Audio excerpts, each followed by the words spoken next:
माँ और मातृभूमि बदली नहीं जा सकती। इसी संकल्प के साथ अगस्त 1990 में भगवान राम की जन्मभूमि की मुक्ति के लिए वृंदावन में साधु संतों के सम्मेलन में राम जन्मभूमि मुक्ति आंदोलन की नींव रखी गई। श्री राम ज्योति प्रज्वलित कर पूरे देश में घुमाने और अयोध्या में कार सेवा करने का संकल्प लिया गया। अभियान बना आंदोलन।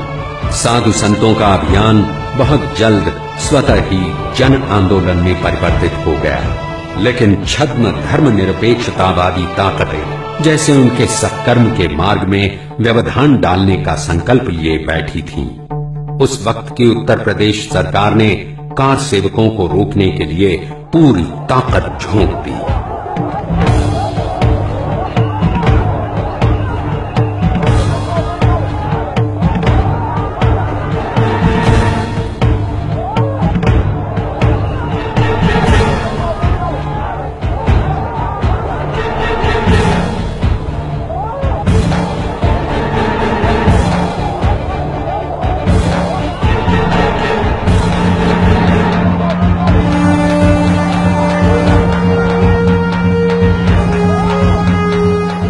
नवंबर 1990 को कार सेवकों पर उत्तर प्रदेश सरकार के आदेश पर अंधाधुंध गोलियां चलाई गईं।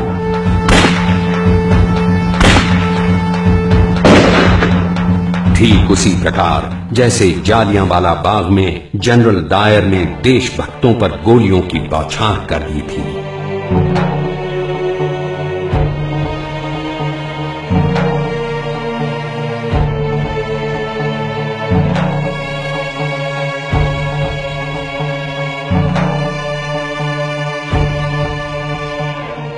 इस घटना ने देशभक्त राम सेवकों के मन में छिपे बारूद को चिंगारी दिखा दी। भक्ति की ऊर्जा शक्ति में परिवर्तित हो गई और 6 दिसंबर 1992 को गीता जयंती के दिन देश के कोने कोने से आए राम भक्तों से अयोध्या की भूमि पट गई।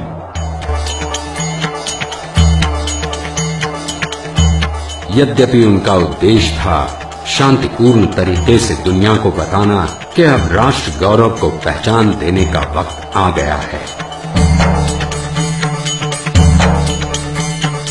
इसकी वजह भी बिल्कुल साफ थी। वो इस इमारत को एक मस्जिद के तौर पर नहीं देख रहे थे। इसमें उन्हें अपनी पराधीनता की परछाई दिख रही थी।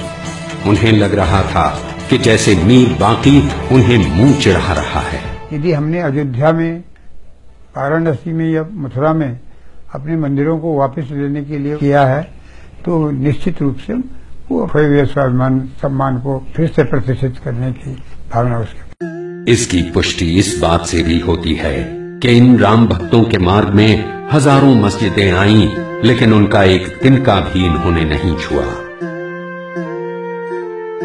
अयोध्या में भी दर्जनों मस्जिदें हैं, लेकिन उनकी तरफ राम भक्तों ने तिरस्कार भरी एक नजर भी नहीं डाली। उनका मकसद किसी मजहब और उसकी इबादत गाह पर आक्रमण करना नहीं था। उनके मन में मुसलमानों या इस्लाम के लिए नफरत नहीं थी। यही वजह थी कि 6 दिसंबर ही के दिन, जिस वक्त राम जन्मभूमि मुक्ति आंदोलन चल रहा था, उसके कुछ ही घंटों बाद मुस्लिम महिलाएं बाजार में रोजमर्रा की खरीदारी कर रही थीं। राम भक्तों की इन्हीं भावनाओं के ज्वार में राष्ट्र गौरव पर हमले का प्रतीक मिट्टी में मिल गया।